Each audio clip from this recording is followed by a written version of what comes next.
Amazon, Flipkart, Meesho மாதிரியான e-commerce தளங்களில் உங்களுடைய பொருட்களையும் விற்பனை செய்யணுமா? ecom மாஸ்டர் சேனலுடைய கட்டண வகுப்பில் அதற்கான முழு தகவல்களும் வீடியோ வடிவில் உங்களுக்கு கிடைக்கும். கட்டணம் ரூ. 1499 மட்டுமே. மேலும் உங்களது சந்தேகங்கள் மற்றும் கேள்விகளுக்கான பதில்கள் உடனுக்குடன் உங்களுக்கு தெரிவிக்கப்படும். வீடியோவை பெற உடனே தொடர்பு கொள்ளவும். அனைவருக்கும் வணக்கம்.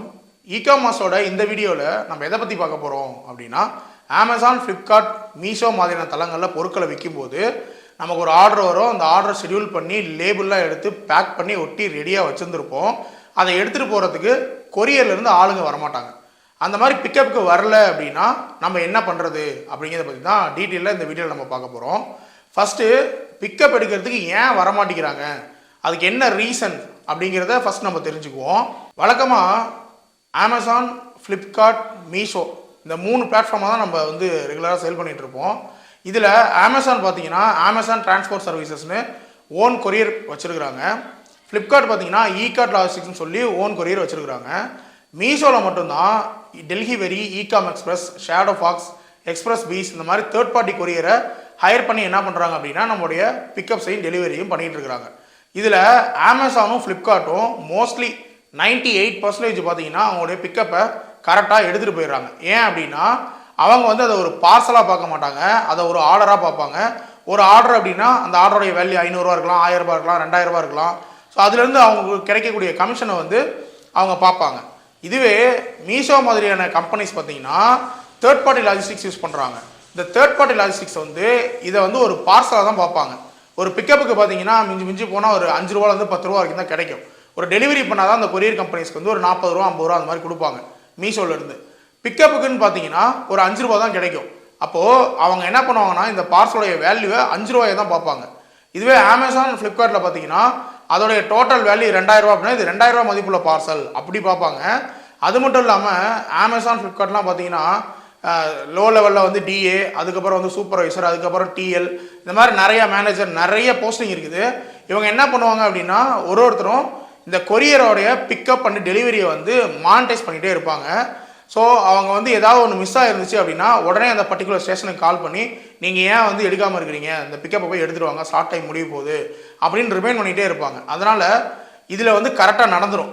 இது ஏன் சரியாக நடக்குது அப்படின்னா கடைசியில் இருக்கக்கூடிய டிஏ வரைக்கும் அமேசான் டைரெக்டாக கண்ட்ரோல் பண்ணுறாங்க. டைரெக்டாக கண்ட்ரோல் பண்ணுறதுனால இந்த பிக்கப்பை அவங்களால சரியாக எடுக்க முடியுது. மீஷோ பார்த்தீங்கன்னா தேர்ட் பார்ட்டி லாஜிஸ்டிக்ஸ் யூஸ் பண்ணுறாங்க. அது மட்டும் இல்லாமல் இப்போ ecom எக்ஸ்பிரஸ் யூஸ் பண்ணுறாங்க அப்படின்னா ecom எக்ஸ்பிரஸோடைய வெப்சைட்டை தான் அவங்களே யூஸ் பண்ணுவாங்க அந்த பிக்கப் அண்ட் டெலிவரியோட ட்ராக்கிங் ஐடிலாம் ஜென்ரேட் பண்ணுறதுக்கு. ஸோ டோட்டல் ப்ராசஸும் அந்த தேர்ட் பார்ட்டி கொரியர் இருக்காங்களா அவங்களே ஹேண்டில் பண்ணுறாங்க. ஸோ அவங்களே ஹேண்டில் பண்ணும்போது மீஷோவால் டைரெக்டாக என்ன பண்ண முடியாது அப்படின்னா இவங்கள கண்ட்ரோல் பண்ண முடியாது. கண்ட்ரோல் பண்ண முடியாது அப்படிங்கிறதுனால இவங்களை கேட்கறதுக்கு ஆள் இல்லை அப்படின்னு நம்ம எடுத்துக்கலாம். அதனால் என்ன ஆகுது அப்படின்னு பார்த்தீங்கன்னா ஒரு பிக்கப் எடுக்கணும் அப்படிங்கிறது அவங்களுக்கு தெரியாமலாம் போகாது, கன்ஃபார்ம் தெரியும். நீங்கள் ஒரு பிக்கப்பை ஜென்ரேட் பண்ண உடனே அவங்களுக்கு இன்ஃபர்மேஷன் போயிடும். ஒரு பிக்கப்பு இந்த பின்கோடில் இந்த ஏரியாவில் இருக்குது அப்படின்னு. வேணும்னே என்ன பண்ணுவாங்க அப்படின்னா எடுக்காமல் விட்டுருப்பாங்க. அதுக்கு ரீசன் பார்த்தீங்கன்னா முதல்ல நான் சொன்ன மாதிரி 5 ரூபா 10 ரூபா தான் பிக்கப்புக்கு கிடைக்கும், அது ஒரு ரீசன். ரெண்டாவது ரீசன் பார்த்தீங்கன்னா அவங்க ரூட்டை விட்டு நீங்கள் வெளியே இருப்பீங்க. உதாரணத்துக்கு ஒரு டிஏ காலையில் டெலிவரிக்காக புறப்படுறாருன்னு வச்சுக்கோமே. அப்போ அவர் போகும்போது பார்த்தீங்கன்னா இந்த ஏரியாவுக்கு போகணும், அடுத்து இந்த ஏரியாவுக்கு போகணும், அதுக்கடுத்து இந்த ஏரியாவுக்கு போகணும் அப்படின்னு ஒரு ரூட் மாதிரி ஃபார்ம் பண்ணுவாங்க. அதில் உங்கள் ஏரியாவில் பார்த்தீங்கன்னா டெலிவரிக்காக எந்த பார்சலுமே வந்திருக்காது. ஆனால் நீங்கள் மட்டும் ஒரு பிக்கப்பை ஜென்ரேட் பண்ணி வச்சுருப்பீங்க. ஸோ உங்கள் பிக்கப்பை மட்டும் எடுக்கிறதுக்காக ஒரு 3 கிலோமீட்டரோ 5 கிலோமீட்டரோ 7 கிலோமீட்டரோ உங்கள் இடத்துக்கு அவங்க வந்துட்டு போகிற மாதிரி இருக்கும். அந்த வந்துட்டு போகிற பெட்ரோல் கன்வீனியன்ஸை நீங்கள் கால்குலேட் பண்ணி பார்த்தீங்க அப்படின்னா ஒரு 30 ரூபா வரும். அந்த பிக்கப்பை எடுத்தால் எவ்வளோ கிடைக்கும்? 5 ரூபாலேருந்து 10 ரூபா தான் கிடைக்கும். அப்படி இருக்கும்போது என்ன பண்ணுவாங்க அப்படின்னா வேணும்னே உங்களுடைய பிக்கப்பை அவாய்ட் பண்ணுவாங்க, உங்கள் ஏரியாவுக்கு வராமையே கிராஸ் பண்ணி போவாங்க. இந்த மாதிரி ரீசன்ஸ்னால என்ன ஆகுது அப்படின்னு பார்த்தீங்கன்னா நம்மளுடைய பிக்கப் பிக்கப் ஆகாமல் போகுது. ரெண்டாவது பார்த்தீங்கன்னா அலட்சியம்.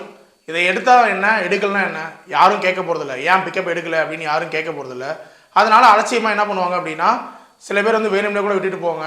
சில டிஏ மறந்துடுவாங்க. அந்த ரூட்டை பிளான் பண்ணியிருப்பாங்க, ஆனால் டெலிவரியை மட்டும் மைண்டில் வச்சுருந்துருப்பாங்க, இந்த பிக்கப்பை மறந்துருப்பாங்க.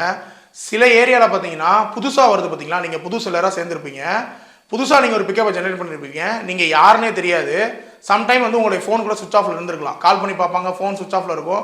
ஸோ யாருன்னு தெரியல, புதுசாக இருக்காங்க அப்படின்னு சொல்லிட்டு அதனால் கூட விட்டுட்டு போவாங்க. இந்த மாதிரி ஒரு சில ரீசன்ஸ்னால என்ன பண்ணுறாங்க அப்படின்னா இந்த பிக்கப்பை எடுக்காமல் கேர்லெஸ்ஸாக விட்டுட்டு போயிடுறாங்க. இது மோஸ்ட்லி பார்த்தீங்கன்னா மீஷோவில் தான் அதிகமாக நடக்கும். அமேசான், ஃப்ளிப்கார்ட்டில் ஒரு 2% நடக்கிறதுக்கான சான்சஸ் இருக்குது. ஓகே, ஏதோ ஒரு ரீசன், இந்த ரீசன்னால் நம்மகிட்ட இருந்து பிக்கப்பை எடுக்காமல் போயிடுறாங்க. இதுக்கு நாம் என்ன பண்ண முடியும்?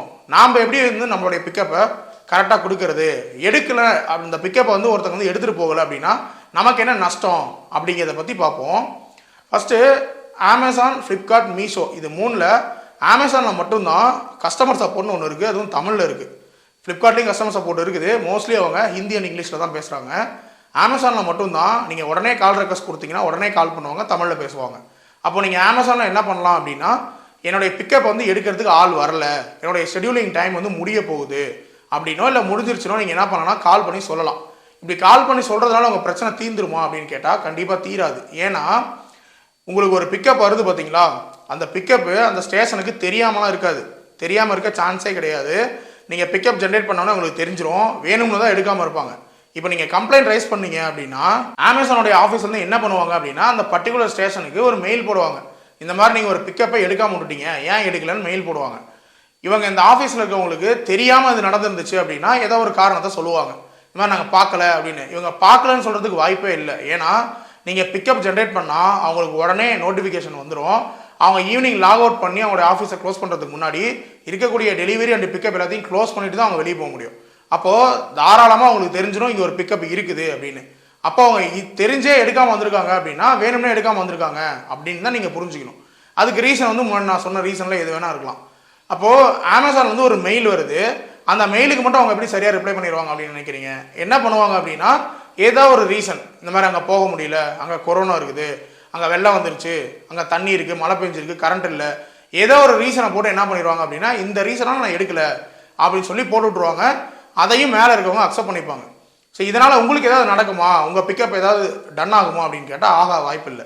அப்போது இந்த கம்ப்ளைண்ட் நான் ஏன் ரைஸ் பண்ணணும் அப்படின்னா, இதே மாதிரி தொடர்ச்சியாக ஒரு 2-3 வாட்டி நடக்கும்போது என்ன ஆகும்னா, உங்கள் அக்கௌண்ட் ஹெல்த் பார்த்தீங்கன்னா குட்டில் இருந்து அட் ரிஸ்க்குக்கு மாறும். அட் ரிஸ்க்குக்கு மாறும்போது நீங்கள் அமேசான் கிட்ட கால் பண்ணி, இந்த மாதிரி என்னுடைய அக்கௌண்ட் பார்த்தீங்கன்னா அட் ரிஸ்க்குக்கு போனது நான் காரணம் இல்லை, ஏற்கனவே நான் 2 கம்ப்ளைண்ட் ரைஸ் பண்ணியிருக்கேன், என்னுடைய லேட் டிஸ்பேச் ரேட்டுக்கு நான் காரணம் இல்லை, பிக்கப் அவங்க எடுத்துகிட்டு போகல, நான் ஷெடியூல் பண்ணிட்டேன், எடுத்துகிட்டு போகல அப்படின்னு நான் கம்ப்ளைண்ட் ரைஸ் பண்ணியிருக்கேன் அப்படின்னு சொன்னீங்கன்னா மேபி உங்களுடைய அக்கௌண்ட் ஹெல்த்தை உங்களால் பாதுகாத்துக்கிறதுக்கான வாய்ப்பு இருக்கே தவிர, இந்த பிக்கப் இஷ்யூ சால்வ் ஆகுமா அப்படின்னு கேட்டால் சால்வ் ஆகாது. இதே தான் ஃப்ளிப்கார்ட்லேயும், இதே தான் மீஷோலையும். நீங்கள் இங்கே டேரெக்டாக பேசியே ஒன்றும் வேலைக்கு ஆகலை அப்படின்னா, ஃப்ளிப்கார்ட்டில் நான் இங்கிலீஷ்லேயும் ஹிந்திலையும் அவ்வளோ ஃப்ளூயண்ட்டாக பேச போகிறதும் கிடையாது. மீஷோவில் கஸ்டமர் சப்போர்ட்டும் ஒன்று இல்லவே இல்லை, நீங்கள் டிக்கெட் தான் ரைஸ் பண்ணணும். ஸோ இந்த கம்ப்ளைண்ட் ரைஸ் பண்ணுறது மூலிமா நமக்கு எந்த விதமான சொல்யூஷனும் கிடைக்க போகிறதில்ல. அப்போது நம்ம வேறு என்ன தான் பண்ணுறது அப்படின்னு கேட்டிங்கன்னா, ஃபஸ்ட்டு ஒரு விஷயத்தை நீங்கள் எல்லாம் நல்லா புரிஞ்சுக்கணும். இங்கே இகாமர்ஸில் பிஸ்னஸ் பண்ணுறதுக்காக நீங்கள் வந்திருக்கிறீங்க. ஸோ இந்த பொருளை கரெக்டாக கொண்டு போய் கஸ்டமர்கிட்ட சேர்த்து அந்த காசை வாங்கணும் அப்படிங்கிற அக்கறை நமக்கு மட்டும்தான் இருக்கும் இல்லையா? இப்போது நாம் ஒரு கடை வச்சுருந்து நாம் ஒரு பொருளை விற்றுட்டு இருக்கும்போது தான் அதை பொறுப்பாக தொடச்சி வைப்போம், பொறுப்பாக மடித்து வைப்போம். இதுவே நம்ம ஒரு கடையில் போய் வேலை செஞ்சுட்டு இருந்தோம் அப்படின்னா அங்கே தண்ணியை வெறும் கீழே திறந்து விடுவோம், ஃபேன் ஓடிட்டு போகுது அப்படின்னு சொல்லி விடுவோம். இந்த மாதிரி நம்ம ஒரு கடையில் வேலை செய்யும்போது பார்த்தீங்கன்னா அவ்வளோ பொறுப்பாக நம்ம இருக்க மாட்டோம். இது மனித இயல்பு தான். அந்த மாதிரி தான் நம்ம கொரியர் பார்ட்னர் பொறுப்பாக அவங்கள்ட்ட பொருளை எடுத்துகிட்டு போகணும் அப்படின்னு அவங்களுக்கு எந்த அக்கறையும் இருக்காது. நாம் தான் பொருளை விற்கிறோம், நாம் தான் என்ன பண்ணணும் அப்படின்னா பொறுப்பாக நம்மளுடைய பார்சலை கொண்டு போய் சேர்க்கணும். அதை கொரியர் பார்ட்னர் எடுத்துகிட்டு போகலன்னா கூட நாம் ஏதாவது ஒரு முயற்சி பண்ணி கொண்டு போய் சேர்க்குற வேலையை தான் பார்க்கணும். அதை விட்டுட்டு நான் ஏன் போய் சேர்க்கணும், நான் எதுக்கு கொண்டு போய் கொடுக்கணும், அவங்க பிக்கப் பண்ணிட்டு தானே போகிறாங்க, அதுக்கும் சேர்த்து காசு வாங்குறாங்க அப்படின்னு நீங்கள் கேட்பீங்க. அது எல்லாமே உண்மைதான். ஆனால் அந்த பொருள் போய் சேரலைன்னா உங்களுக்கு 2 விதமான நஷ்டம். ஒன்று, பொருள் விற்காமல் போயிடும், அந்த ஒரு பீஸ் நிற்கிது, அதோடைய காசு ஒன்று. இன்னொன்று, உங்களுடைய அக்கௌண்ட் பர்ஃபார்மன்ஸ் பார்த்தீங்கன்னா அடி வாங்கும். அது இல்லாமல் கேன்சலேஷன் சார்ஜ் வேறு உங்களுக்கு போடுவாங்க. ஸோ இந்த விளைவுகள் எல்லாமே பார்த்தீங்கன்னா உங்கள் அக்கௌண்ட்டில் தான் நடக்கும். இது அந்த டிஏவுடைய அக்கௌண்ட்லேயோ இல்லை அமேசானுடைய அக்கௌண்ட்லேயோ மீஷோவுடைய அக்கௌண்ட்லேயோ அவங்களுக்கோ இது நடக்க போகிறதில்ல. எது நடந்தாலும் பாதிப்பு நமக்கு தான். அதாவது நாம் லாரி மேலே மோதினாலும் லாரி நம்ம மேலே மோதினாலும் பாதிப்பு என்னமோ நமக்கு தான். அதனால் இந்த கொரியர் பர்சன் மேலே நம்ம குறை சொல்கிறத விட்டுட்டு நாம் என்ன பண்ணணும் அப்படின்னா, அந்த பிக்கப்பை பொறுப்பாக கொண்டு போய் ஒப்படைக்கிற வேலையை நாம் தான் கண்ணுங்க எடுத்துப்போம் நம்ம பார்த்துக்கணும். ஸோ அதுக்கு என்ன பண்ணலாம் அப்படின்னு பார்த்தீங்கன்னா, நீங்கள் இகாமர்ஸ் பண்ணணும்னு உள்ளே வந்துட்டீங்க அப்படின்னாவே நீங்கள் எந்தெந்த கம்பெனியில் பிஸ்னஸ் பண்ணுறீங்களோ அந்த கம்பெனியோடைய கொரியர் ஏஜென்சி எந்த இடத்துல இருக்குது அப்படிங்கிறத நீங்கள் தெரிஞ்சு வச்சுக்க வேண்டியது அவசியம். உதாரணத்துக்கு நீங்கள் அமேசான்லேயும் ஃப்ளிப்கார்ட்லேயும் மட்டும் பிஸ்னஸ் பண்ணுறீங்க அப்படின்னா அமேசானுடைய லாஜிஸ்டிக்ஸ் ஆஃபீஸ் வந்து உங்கள் ஏரியாவுக்கு பார்த்தீங்கன்னா ஒரு 20 கிலோமீட்டர் 25 கிலோமீட்டரையோ இல்லை நீங்கள் சிட்டியில் இருந்தீங்கன்னா சிட்டிக்குள்ளேயே கூட இருக்கும். அந்த ஹப் எங்கே இருக்குது அப்படிங்கிறத தெரிஞ்சுக்கணும். ஈகார்ட்டோடைய ஹப் எங்கே இருக்குது அப்படிங்கிறத நீ தெரிஞ்சுக்கணும். ஒருவேளை மீஷோலையும் பண்ணுறீங்க அப்படின்னா மீஷோவில் நிறைய கொரியர் கம்பெனி இருக்குது. Xpressbees, ecom Express, Delhivery, Shadowfax, இந்த மாதிரி நிறைய கொரியர் கம்பெனிஸ் பார்த்தீங்கன்னா மீஷோவோட ஜாயின்ட் வென்ச்சர் பண்ணி பார்சல்ஸை டெலிவரி பண்ணிட்டு இருக்காங்க. இந்த ஆஃபீஸ்லாம் எங்கே இருக்குது அப்படிங்கிறத ஃபர்ஸ்ட் நீங்கள் தெரிஞ்சுக்கணும். எப்படி தெரிஞ்சுக்கிறது அப்படின்னா கொரியர் டெலிவரி பண்ணிட்டு இருக்கக்கூடிய டெலிவரி அசோசியேட் யாரையா பிடிச்சி கேளுங்க. அவங்க எந்த கொரியராக இருந்தாலும் பரவாயில்ல, அமேசானாக இருந்தாலும் பரவாயில்ல, ஃப்ளிப்கார்ட்டாக இருந்தாலும் பரவாயில்ல, ஈகாமாக இருந்தாலும் பரவாயில்ல, யாராக இருந்தாலும் அவங்கள பிடிச்சி கேளுங்க. இந்த மாதிரி அமேசான் ஆஃபீஸ் எங்கே இருக்குது, ஃப்ளிப்கார்ட் ஆஃபீஸ் எங்கே இருக்குது, மீஷோவுடைய கொரியர் பார்ட்னரான ecom எக்ஸ்பிரஸ் பீஸ் இவங்களுடைய ஆஃபீஸ்லாம் எங்கே இருக்குது அப்படின்னு கேளுங்க. விசாரித்து எல்லா ஆஃபீஸையும் எங்கே அட்ரஸ் இருக்குன்னு தெரிஞ்சு வச்சுக்கோங்க. எல்லா ஆஃபீஸுக்கும் நேரடியாக போங்க. போயிட்டு அங்கே கண்டிப்பாக சூப்பர்வைசர்னு யாராவது இருப்பாங்க.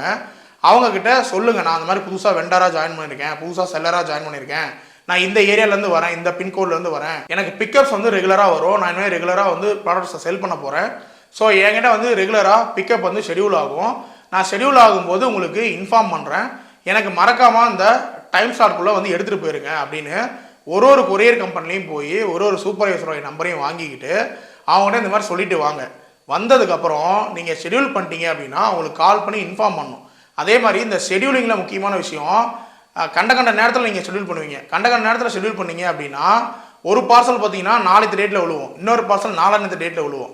இந்த மாதிரி விழுவும்போது கூட நாளைக்கு ஒரு வாட்டி வருவாங்க, திரும்ப 4,000 ஒரு வாட்டி வரணுமா அப்படின்னு கூட யோசிப்பாங்க. ஸோ நீங்கள் என்ன பண்ணணும் அப்படின்னா எப்பயுமே ஷெடியூல் பண்ணும்போது ஷெடியூலிங் டைமை 2 டைம், காலையில் ஒன்று நைட்டு ஒன்று, 2 டைம் வச்சுக்கோங்க.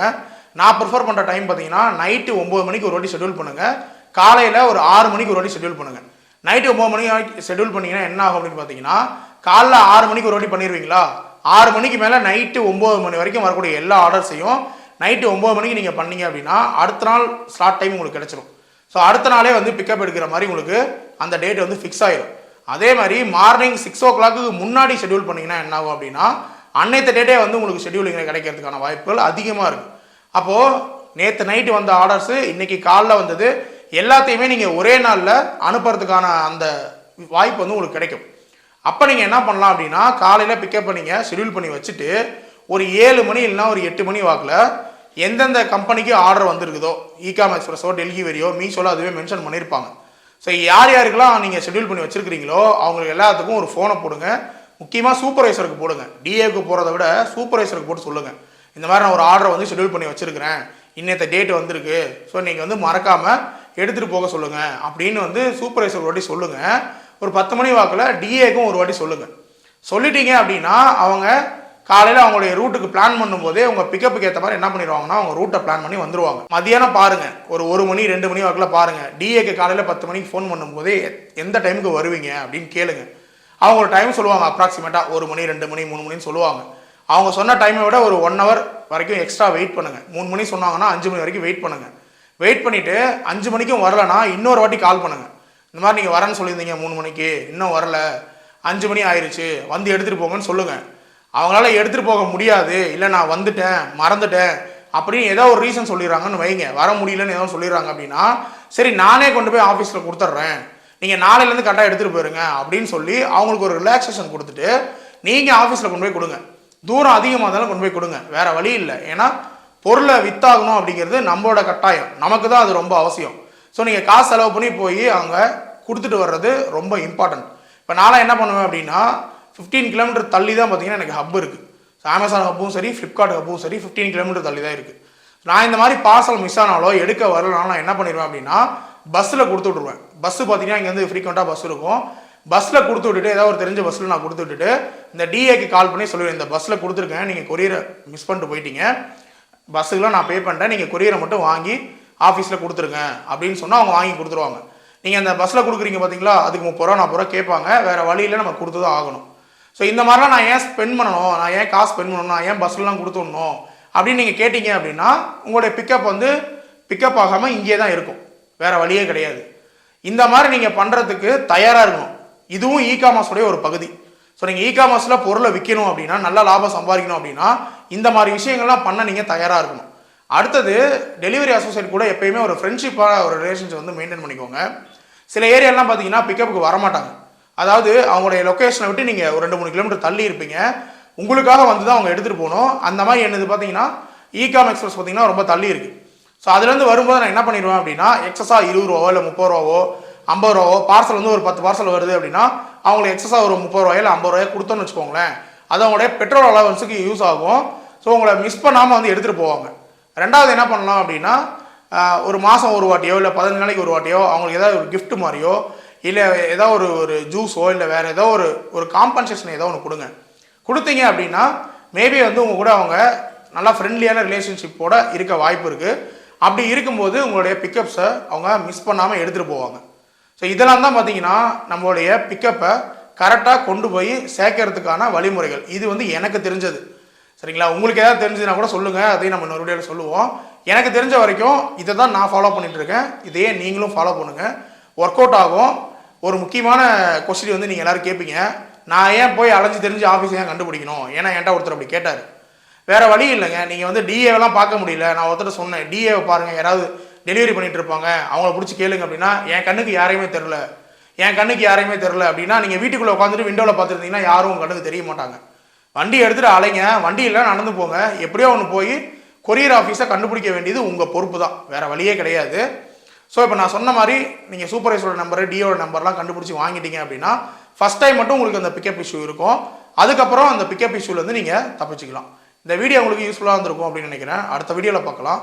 நன்றி, வணக்கம்.